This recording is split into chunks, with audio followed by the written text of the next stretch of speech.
샬롬 초등부 친구들, 오늘은 기도원과 함께 하신 여호와라는 제목으로 말씀 나누도록 하겠습니다. 사사기 6장 1절에서 6절 같이 보시겠습니다. 이스라엘 자손이 또 여호와의 목전에 악을 행하였으므로 여호와께서 7년 동안 그들을 미디안의 손에 넘겨주시니 미디안의 손이 이스라엘을 이긴지라. 이스라엘 자손이 미디안으로 말미암아 산에서 웅덩이와 굴과 산성을 자기들을 위하여 만들었으며 이스라엘이 파종한 때면 미디안과 아말렉과 동방 사람들이 치러 올라와서 진을 치고 가사에 이르도록 토지 소산을 멸하여 이스라엘 가운데에 먹을 것을 남겨두지 아니하며 양이나 소나 나귀도 남기지 아니하니 이는 그들이 그들의 짐승과 장막을 가지고 올라와 메뚜기 떼같이 많이 들어오니 그 사람과 낙타가 무수함이라. 그들이 그 땅에 들어와 멸하려 하니 이스라엘이 미디안으로 말미암아 궁핍함이 심한지라. 이에 이스라엘 자손이 여호와께 부르짖었더라. 아멘. 함께 기도하고 시작하겠습니다. 하나님 아버지 감사합니다. 오늘 초등부 친구들 이렇게 함께 말씀 나누게 해주셔서 감사합니다. 한 주간도 안전으로 지켜주셔서 감사하고 이 시간 성령께서 함께하여 주셔서 사사기 말씀을 통하여 기도원과 함께 하시며 살아계셨던, 그리고 지금도 살아계신 하나님을 바로 깨닫는 놀라운 시간 될 수 있도록 주님 인도하여 주옵소서. 예수님의 이름으로 기도했습니다. 아멘. 오늘은 사사시대의 이야기를 해보려고 해요. 그 12명의 사사가 있었는데 그 중에 기드온에 대한 이야기를 함께 나누고자 합니다. 여러분은 사사 기드온 하면 무엇이 떠오르죠? 아마도 기드온과 300용사가 떠오를지 모르겠습니다. 전도사님은 기드온 하면은 약간 겁이 많았던 기드온이 떠오르기도 하네요. 이따가 한번 살펴보기로 하고요.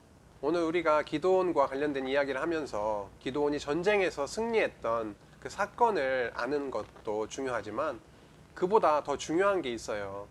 그 당시에 이스라엘 백성들이 어떠한 상황 속에서 살고 있었는지, 그리고 여호와께서 왜 사사들을, 특별히 기드온을 부르셔서 이스라엘 백성들을 구원해 주셨는지를 아는 것이 굉장히 중요해요.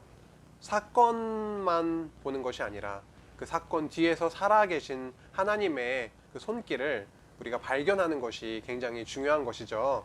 오늘 이 시간 하나님도 알고 그리고 우리 자신도 알아서 여호와 하나님께 대한 감사와 찬양이 우리에게 넘치는 시간이 되기를 간절히 바랍니다. 그러면 우리 사사시대로 한번 가볼까요? 고고고! 먼저 사사시대의 상황에 대해서 잠시 살펴보도록 할게요. 여호수아 12지파는 가나안 땅을 정복하고 그곳에 살게 되었습니다. 그런데 이스라엘 백성은 가나안 땅에 살고 있었던 족속들을 완전히 쫓아내지 않고 그들과 그 땅에서 함께 섞여서 살게 되면서 결국은 죄악의 늪에 빠지고 말았어요. 왜냐하면 가나안 족속들이 여러 신들을 섬기고 있었거든요. 그런데 이스라엘 백성들이 진짜 신, 살아계신 여호와 하나님을 버리고 가짜 신 바알이나 아스다롯 같은 이방신을 섬기게 되었거든요. 물론 처음부터 그랬던 것은 아니었어요. 여호수아하고 그 당시에 장로들이 살아있을 동안에는 여호와 하나님을 참 잘 섬겼죠. 그런데 여호와 하나님 신앙을 이끌었던 그들이 죽고 난 이후에는 이스라엘이 죄악 가운데 살게 된 것이죠. 여호수아 이후로 이스라엘 왕이 세워지기까지 300년에서 350년의 시간이 있었는데 그 기간을 사사시대라고 부릅니다. 그런데 이 시대는 죄악의 시대, 고통의 시대, 혼란의 시대, 그리고 평안이 없었던 시대라고 불리워요. 생각해 보세요. 여호와 하나님을 버리고 이방 신을 섬기면서 살았으니 얼마나 죄악된 시대였겠어요. 그리고 여호와께서 이방 나라를 들어서 그들을 때리시고 고통당하게 하셨으니 얼마나 혼란의 시대, 고통의 시대였겠어요. 그러니 이러한 상황 속에서 그들에게는 평안이라는 것은 찾아볼래야 찾아볼 수가 없었겠죠. 그런데 이러한 일은 놀랍게도 우연하게 일어난 일이 아니라 여호와께서 모세를 통해서 신명기에 약속하신 내용이 성취된 일이라는 거 잠시 살펴보고 넘어가겠습니다.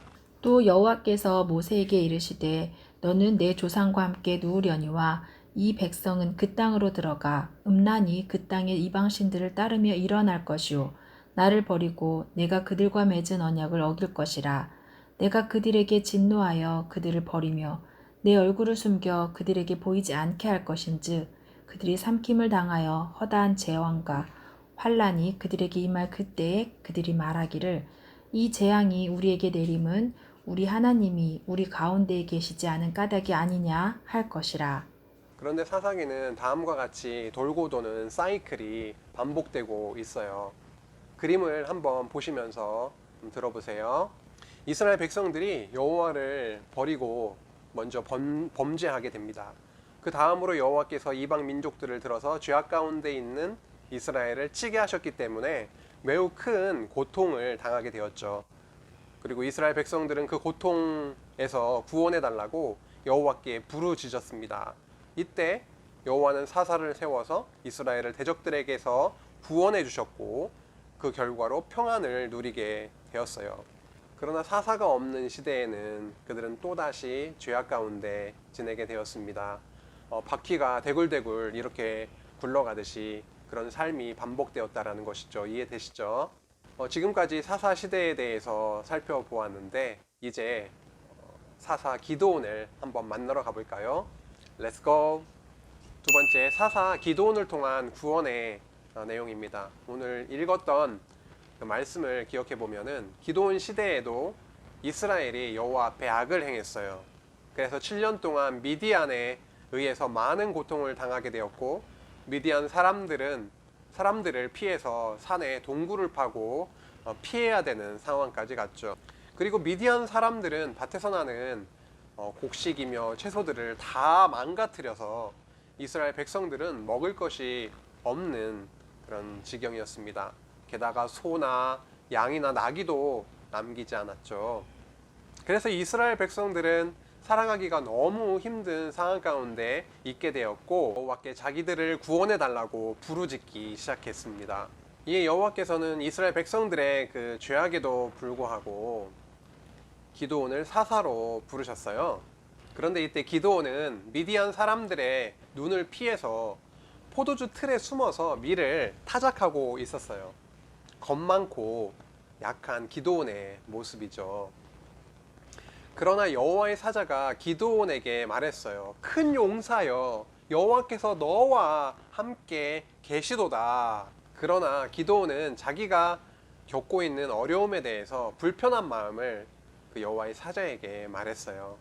오 나의 주여 여호와께서 우리와 함께 계시면 어찌하여 이 모든 일이 우리에게 일어났나이까? 또 우리 조상들이 일찍이 우리에게 이르기를 여호와께서 우리를 애굽에서 올라오게 하신 것이 아니냐 한 그 모든 이적이 어디 있나이까? 이제 여호와께서 우리를 버리사 미디안의 손에 우리를 넘겨주셨나이다. 여호와께서 기드온에게 말씀하셨습니다. 너는 가서 힘을 다해서 이스라엘을 미디안의 손에서 구원하라. 내가 너와 함께 할 것이니까 너는 미디안 사람들을 한 사람을 치는 것처럼 아주 쉽게 물리칠 수 있을 것이다 라고 말씀하셨죠. 겁도 많고 의심도 많았던 기드온이었지만 그에게 여호와의 영이 성령이 그에게 임하게 되자 그는 사사가 되어서 이스라엘을 구원하는 데 쓰임을 받게 되었답니다. 그러던 어느 날 미디안과 아말렉과 동방 사람들이 다 함께 모여가지고 그 요단강을 건너와서 이스라엘을 쳐들어왔습니다. 이렇게 되자 기드온과 백성들은 힘을 합하여 하롯셈에 진을 치고 미디안과 전쟁을 하게 됩니다. 그런데 여호와께서는 싸우기 위해 모인 백성의 수가 32,000명이었는데 너무 많다고 하시는 거예요. 그래서 22,000명을 집으로 보냈고 10,000명이 남았어요. 그런데 아직도 많다시며 그 중에 물 먹는 방법을 통해서 300명을 선택을 하게 됩니다. 32,000명이 아니라 300명으로 전쟁을 해야 되는 상황에 놓이게 된 것이죠. 보통 전쟁에서 승리하려면 군인의 수가 많아야 가능성이 높아짐에도 불구하고 여호와께서 군인의 수를 확 줄여버리신 그 이유는 무엇일까요? 그 이유는 사사기 7장 2절에 아주 잘 나와 있습니다. 여호와께서 기드온에게 이르시되 너를 따르는 백성이 너무 많은즉 내가 그들의 손에 미디안 사람을 넘겨주지 아니하리니 이는 이스라엘이 나를 거슬러 스스로 자랑하기를 내 손이 나를 구원하였다 할까 함이니라. 맞아요. 우리는 무슨 일이 잘 되면은 내가 잘해서 이렇게 된 거야. 역시 나는 멋지다니까. 이렇게 생각하곤 하죠. 이런 생각이야말로 죄악 중에 죄악이라는 거 우리 기억하면 좋겠습니다. 하나님께서 우리에게 힘도 주시고 하나님께서 우리에게 지혜를 주셔서 하게 하신 일인데 그것을 내가 했어 라고 하며 가로채는 일은 여호와 하나님께서 싫어하시는 일 중에 싫어하시는 일이라는 거 꼭 기억해요. 하나님은 이스라엘 백성들이 이러한 자랑을 아예 하지 못하도록 32,000명이 아니라 300명만으로 전쟁을 하게 만드신 거죠. 그런데 전쟁에서 정말 놀라운 일이 벌어졌습니다. 미디안과 싸우기 위해서 기드온과 300용사는 칼과 창을 들고 나간 것이 아니라 나팔과 횃불과 항아리를 들고 전장에 나가게 되었습니다. 밤에 100명씩 새 무리를 지어서 손에는 나팔을 들고 항아리 안에 횃불을 숨겨서 감추어서 미디안의 군대를 향해 나아갔어요. 그리고 나팔을 불면서 들고 간 항아리, 감추었던 횃불을 안에 감추었던 그 항아리를 던져서 깨면서 부수고 횃불을 들고 크게 외치며 그들의 진영을 아주 감쌌습니다. 이렇게 외치면서요. 여호와 기도를 들으라. 그러자 미디안의 군사들은 정신없이 이리 뛰고 저리 뛰고 막 소리를 지르면서 막 도망가기에 바빴어요. 그 내용이 7장 22절에서 23절에 나옵니다. 함께 볼게요. 300명이 나팔을 불 때에 여호와께서 그 온 진영에서 친구끼리 칼로 치게 하심으로 적군이 도망하여 스레라의 벳시다에 이르고 또 답밭에 가까운 아벨모홀라의 경계에 이르렀으며 이스라엘 사람들은 납달리와 아셀과 온 므낫세에서부터 부름을 받고 미디안을 추격하였더라. 이렇게 기드온과 300용사는 아주 큰 승리를 거두게 되었어요. 칼도 한번 써보지 않고도 여호와께서 승리를 거두게 해주셨습니다. 전쟁의 승리는 군인의 수에 달려있는 게 아니죠. 오직 여호와 하나님의 능력에 전쟁의 승패가 달려있음을 보여주신 사건입니다. 세 번째로 구원의 이유에 대해서 살펴보도록 하겠습니다. 여호와께서 죄악 가운데 빠져있던 이스라엘 백성들이 여호와께 부르짖었을 때에 그 고통 속에서 사사를 통해서 구원해 주신 그 이유는 무엇일까요? 그들에게 구원받을 만한 무슨 이유가 있어서? 아니죠. 우리는 앞서 살펴봤던 것처럼 이스라엘 백성들이 얼마나 죄악 가운데 있었는지를 잘 알고 있습니다. 그 이유는 다른 것이 아니라 여호와께서 세우신 언약 때문입니다. 그들은 죄인이기 때문에 언약 성취의 복을 누릴 만한 자들이 아닙니다. 오직 여호와의 언약 때문에 그들이 그 복을 누리고 있는 것이죠. 사사도 세워서 그들을 구원해 주시는 이유도 바로 그 이유입니다. 그들에게서는 그 조건을 아무것도 찾을 수가 없습니다. 오직 여호와 하나님께서 그들을 향한 그 불붙는 언약적인 사랑으로 그들을 보호해 주시고 구원해 주신 것이죠. 네 번째로 우리의 참 사사이신 예수 그리스도에 대한 내용입니다. 오늘 기드온과 300용사 그리고 전쟁에서의 승리를 살펴보았어요. 이스라엘 백성들의 범죄, 죄악도 살펴보았습니다. 이러한 구약의 내용이 오늘 우리와 어떠한 관계가 있을까 또 생각을 해봐야 되겠죠. 우리는 보통 자유를 좋아해요. 우리는 누구에게 속하게 되는 것을 굉장히 불편하게 생각하고 자유가 없다라고 생각하기가 쉽죠. 집에서조차도 아빠, 엄마가 우리를 사랑하고 염려해서 해주시는 그런 말씀도 때로는 귀찮고 짜증이 날 때가 사실은 있습니다. 그런데 누구에게도 속하지 않고 자유롭게 지내는 것이 우리에게 참 행복과 평안을 줄까요? 오늘 배운 사사기 말씀을 보면은 그들을 다스리는 사사가 있을 동안에는 평안이 있었고 사사가 없을 동안에는 죄악 가운데 혼란과 고통이 심했습니다. 그들을 다스리는 왕이 없으니까 마치 자기들이 왕인 것으로 착각하고 자기 생각에 옳은 대로 살아가는 범죄를 저질렀죠. 그 결과는 행복이 아니었죠. 오히려 고통의 연속이었습니다. 우리가 보통 생각하는 그 자유가 우리에게 진정한 행복과 평안을 줄까요? 우리 하나님의 자녀된 우리는 우리의 왕이신 하나님께서 이 땅에 보내주신 진짜 사사, 진짜 왕이신 예수 그리스도 안에 있을 때에 가장 안전하고 평안함을 느끼게 됩니다. 요즘 코로나19 바이러스 때문에 굉장히 두렵고 떨리는 마음으로 하루하루를 살아가고 있을 거예요. 지금 미국 같은 경우에는 10만 명이 넘었다잖아요. 이탈리아에서는 하루에 1000명이 이상이 죽고 있다잖아요. 그러니 우리는 얼마나 두렵습니까? 하지만 우리는 하나님의 보호와 사랑 속에 있다라는 것, 이미 우리의 왕이신 하나님 그리고 왕이신 예수 그리스도 안에 우리가 이미 속해 있다라는 것을 우리는 잊고 살 때가 많은데, 우리는 그 안에 있기 때문에 그의 보호와 사랑 속에서 살아가고 있습니다.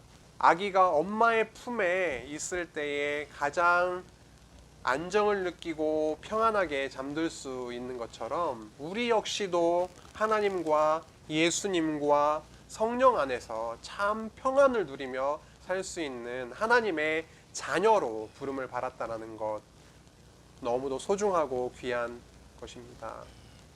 우리에게 주신 또 한 주의 시간이 있습니다. 또 하루하루의 시간이 있습니다. 살아가면서 우리를 다스리시고 보호하시고 하시는 참 사사 되신 참 왕이신 예수 그리스도 안에서 진정한 평안을 우리가 누리면서 하루하루 살아가길 간절히 바라고, 또 그 삶 가운데 하나님을 향한 감사와 찬양이 우리의 입술 위에 이렇게 퍼져나갈 수 있게 해주시기를 간절히 바라고 소망합니다. 기도하시겠습니다. 하나님 아버지, 감사합니다. 우리 가운데 부족함이 많습니다. 너무도 연약합니다. 우리를 지켜주시고 하나님의 능력의 손으로 우리를 다스려 주옵소서. 한 주도 집에서 지내는 식구들과 복된 시간을 누리게 하시고, 하나님을 더 기억하고 기도하고 말씀 보고 찬양하는 시간을 저희들에게 또한 주시고, 하나님을 더 깊이 깨달아가는 은혜의 시간이 될 수 있도록 주님 인도하여 주옵소서. 예수님의 이름으로 기도했습니다. 아멘. 예, 초등부 친구들, 이번 주도 함께 인터넷을 통해서 사사기 말씀, 기도원 이야기 나누었는데요. 한 주도 말씀 기억하면서 잘 지냈으면 좋겠고, 다음 주에도 영상으로 만나게 될지 아직은 잘 모르겠지만 한 주 잘 지내고 다음 주에 또 만나기로 합시다. 바이바이.